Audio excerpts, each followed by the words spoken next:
guys, welcome to my channel. So this is just going to be a quick update here.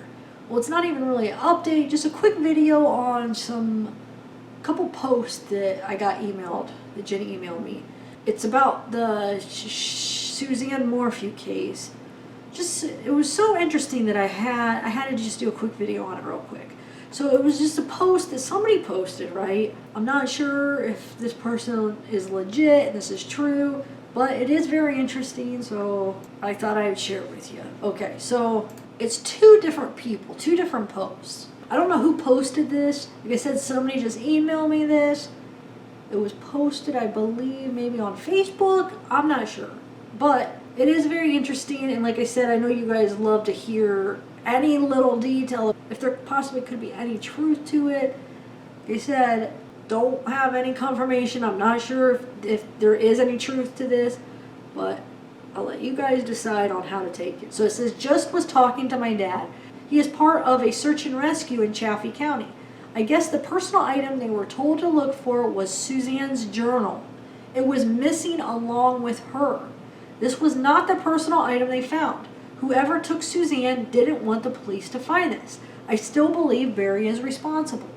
I guess if, let's say Barry did do it, maybe the journal said some stuff. Maybe there was some abuse, or he was threatening her, or it could just be even that he was having an affair. He didn't want the investigators to find that when they're searching for her, because maybe, let's say it's just because she was writing about maybe him having an affair.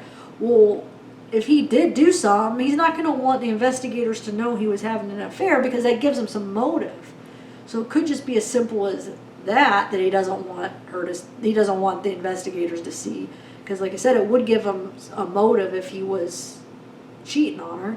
Or it could be even a little bit more, a little bit deeper, where what if she was writing and complaining about him abusing her or something, or him threatening her. But like I said, I don't even know, we don't even know if it was Barry. We don't know, because there's these other posts that actually are going the opposite. So we have this post where this person is thinking that Barry did it, and now this other post from another person where you'll see, I'll read it to you, where it's kind of going the other way. So the very top is cut off, but I have all of it, but the very top line that says, something are not fact-checking in this case. I wish it wasn't cut off, but anyway. So it says, are not fact-checking in the case. KOAA said he was at FFT? Oh, firefighting training, I think is what that stands for. It says, those words never came from him. Barry's statement was he was in Denver since Friday on a job site, and he was. The daughter does live at home and are with their father standing by his side. He has taken and passed a lie detector test. Both sides of the family are supporting him and the girls. Her friend talked to her on Sunday morning when she said she was going on a bike ride. The text about call the police if I don't come home is false. Both Barry and the girls last spoke with her on Saturday. A tip from a person who lives by the site. They were lied them. They only because they knew it was. Wow, this is written bad here. There's missing words, and someone try to figure out what they're saying here. Okay, so a tip from a person who lives by the site. They were lied them. They only because they knew it was his company. I think they're trying to say that the person who lives by the site lied, and they only knew that it was his company, and they only said that maybe because they knew it was his company doing the work there on that Monday of the 11th, and it was his crew. The work was pre-scheduled. See, I knew it was the day after. That's what I was trying to say on the live, that job was from after Mother's Day, which doesn't mean that he couldn't have done it. Obviously, the law enforcement thought too, because let's say that was pre-scheduled and he did something to her Saturday or Sunday, he could have had her body somewhere and then put it there that Monday after while he did the job. And then if somebody's saying, well, he was being watched, well, maybe that's why they looked at that site. I mean, they only were watching him so close. If, let's say, they're following him with a car, well, if he has her in some kind of equipment or whatever as he's filling the dirt, he could have possibly done that without them even knowing, because it's not like they're in the car with him. I'm just saying that, I'm not saying he did it, but I'm just saying though that it was after, and that doesn't mean that he couldn't have put her there after, if that makes sense. Or he could have put her like under the dirt, in the dirt, if this was pre-dawn, like under some dirt, and then when they did the job, everybody was piling the dirt. He might not even have basically even had to go to the job, but everybody was piling the dirt on top, and then they put the cement and would never even know that she was there. But I don't even know why I'm bringing this up, because obviously they didn't find her there. So I'm just saying though, what they could have been thinking. Why did law enforcement search her? Why was the FBI there? Because on that live I did, when I kept saying, no, the job was after Mother's Day, I think people were having trouble understanding, well, how could that be possible? Why would they even be searching? How could he have done it if it was after?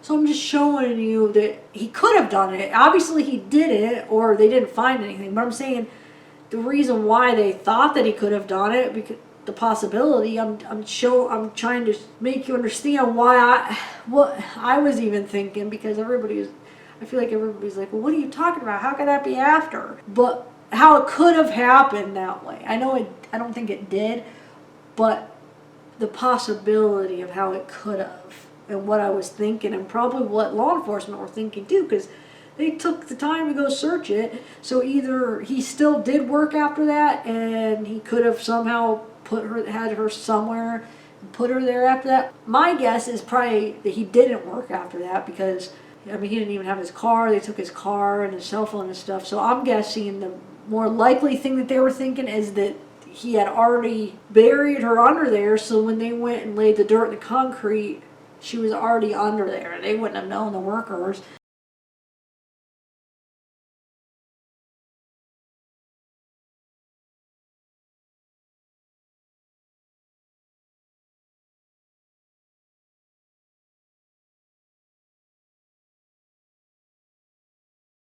And then therefore, by the time they figured out that, oh, let's look here, the concrete was down and the dirt and everything. But anyway, that's what I was trying to tell you guys on the live, that it was a job after. So yeah, that's what they were searching, because it said it in the article and I was trying to explain it. But so yeah, it was the Monday. His crew, the work was pre-scheduled. Nothing was found. Ellie is not telling us about the other reported lead of a woman being possibly abducted around that time in that area, and that Suzanne had complained about a man to her family. Barry's video, when he said, I will give or do anything, is because of that report law enforcement is not sharing. Everything being put out is false. I am only telling out of respect. Recheck what you're putting out. I have sent you an email which shows on the sheriff's page about the abduction report. This man is not involved. He has 100% corroborated.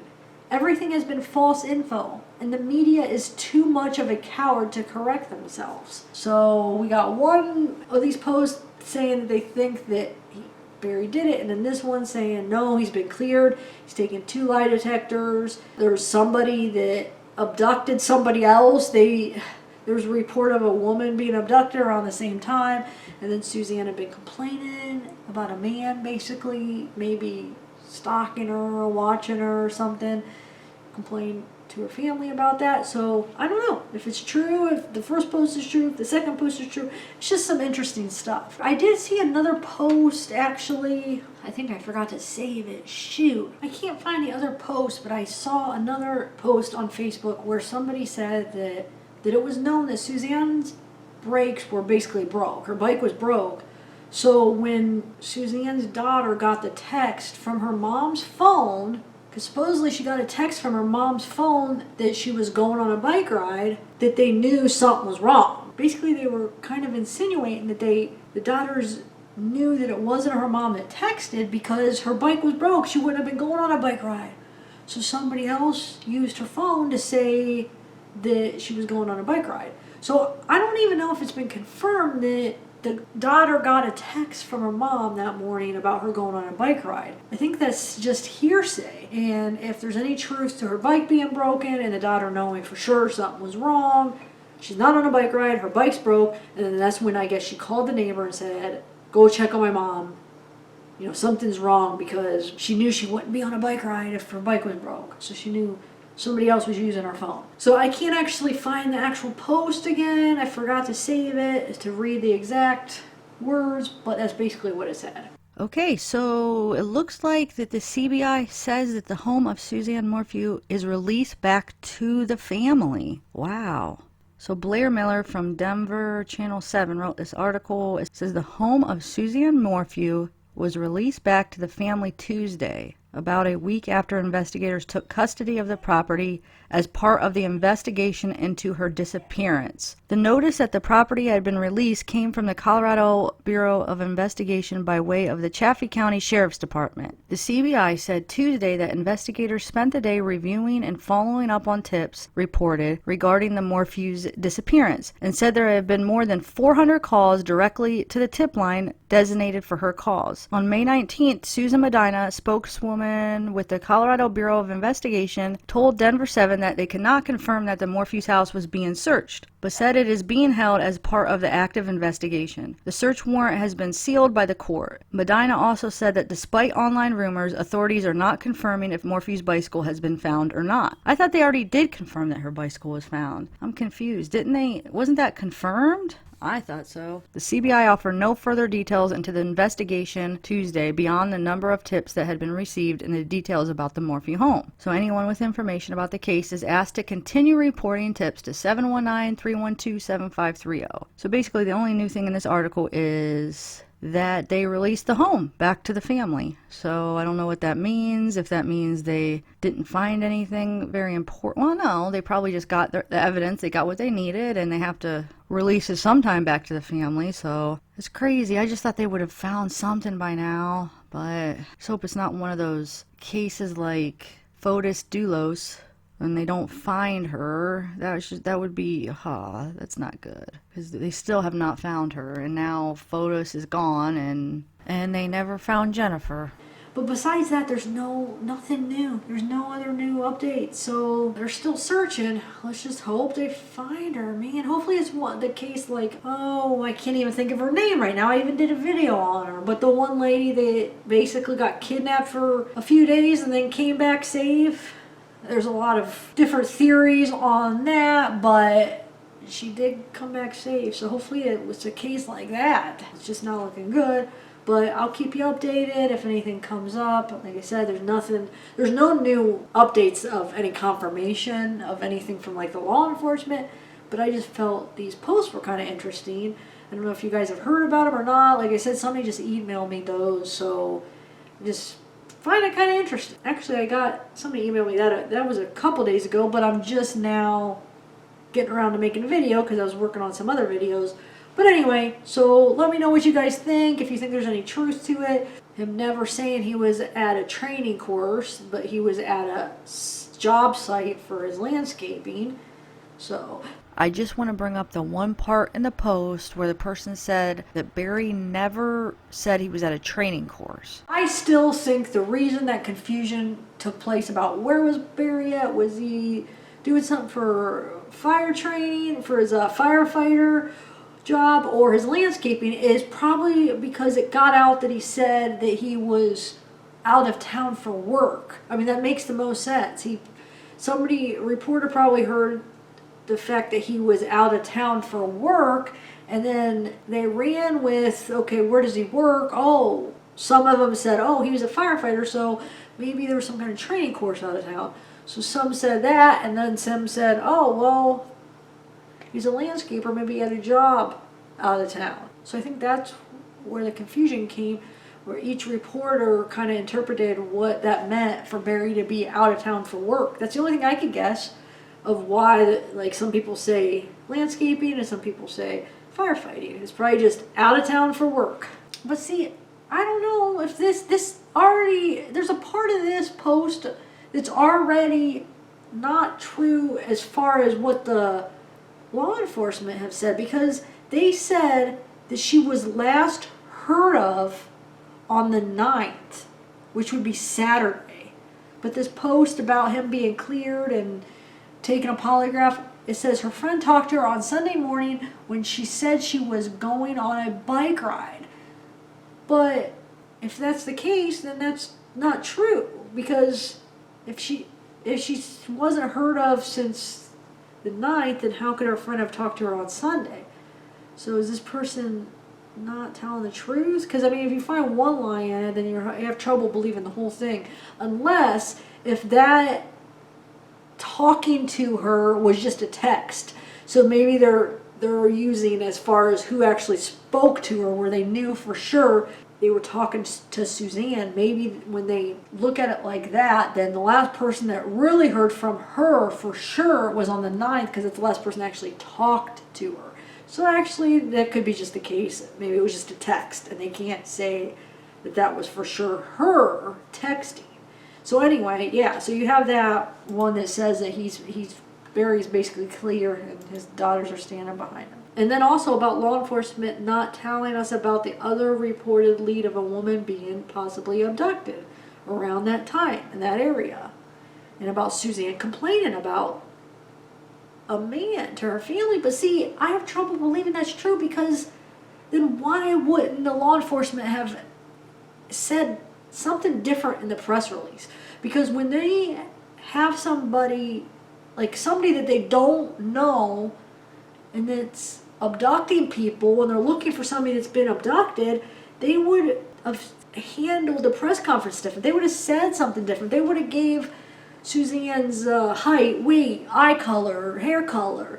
They would have just went about it differently, about if anybody's seen anything in like certain areas, or is anybody suspicious, or certain cars to look for.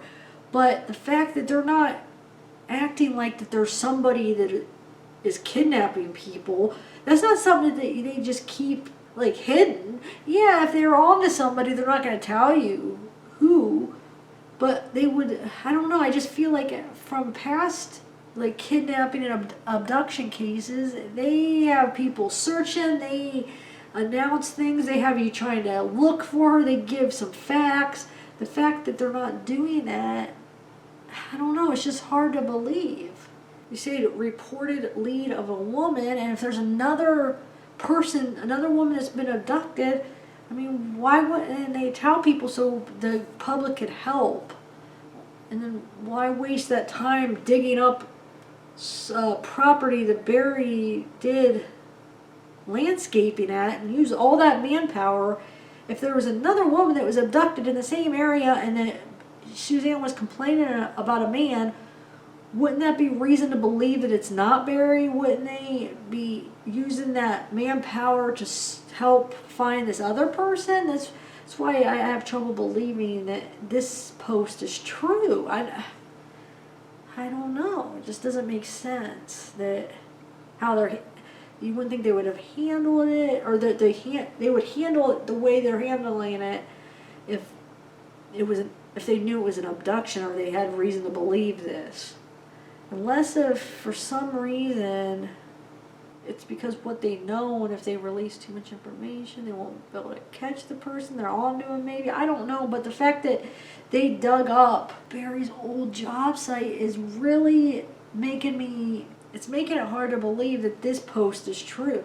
Why, I don't know, why spend all that time because chances are if somebody was just abducted in the same area and she was complaining about somebody, it's a pretty good chance that it might be the person that took her, if that was even true. But who knows? You never know. We've seen weirder things, right? So we have that, and then in a post I can't find about the brakes locking up. And like I said, that her daughters knowing it was fake. It wasn't from Suzanne once they heard that. But wait, how? Oh yeah. Once they got the text from her mom, they knew, wait, that's not my mom. She wouldn't be on a bike ride. Her brakes are locked up. They don't work. So maybe that's why when they found the bike, maybe law enforcement could tell, like, okay, wait, she didn't ride that bike. It's broken. It's still broke. There's something wrong with it. Daughter's saying it was broke then. It's still broke. She wouldn't have been able to ride it. I don't know. There's just so many unanswered questions. But I have patience. I know that they are doing their job, and they're doing a thorough job. They're doing the best that they can. Let's just let them work. We just gotta let them work and do their thing, and hopefully they'll find Suzanne. So I just wanted to give you that quick update. Thank you all for watching. You guys rock. Just thank you so much for all your support. Like I said, my other video, I could not do any of this without you. I love making these videos. I love editing them. I love researching this stuff. I just love what I do. You know, I'm making it my business. I'm making this is my job, and I couldn't do it without you. So, like I said, you guys have been a huge part in my recovery process. This channel has been a huge part, and running this channel has been so important and just so beneficial for me in so many ways you guys don't even know. So, like I said, it's a business. This is my job, and I'm trying to make something out of it, and it's just feels good to be productive again. And it's just, thank you guys for watching. Thank you for supporting me, everybody. I really appreciate it. It means a lot. This channel means a whole lot to me. I love putting videos out for you where you guys enjoy them and comment, and just being able to have that interaction with all of you guys. And it's just not too often where you love what you do. So yeah, thank you all for just all your support and all your love, and just the comments, and just watching my videos and just supporting me. And I don't know, you guys just been wonderful. And like I said, it's a very important part of my life, and I feel lucky to have you all and to actually love what I'm doing, and just, I don't know, just feel like a lucky person. Alright guys, enough of this cheesy stuff. Have a good night, everybody. Bye.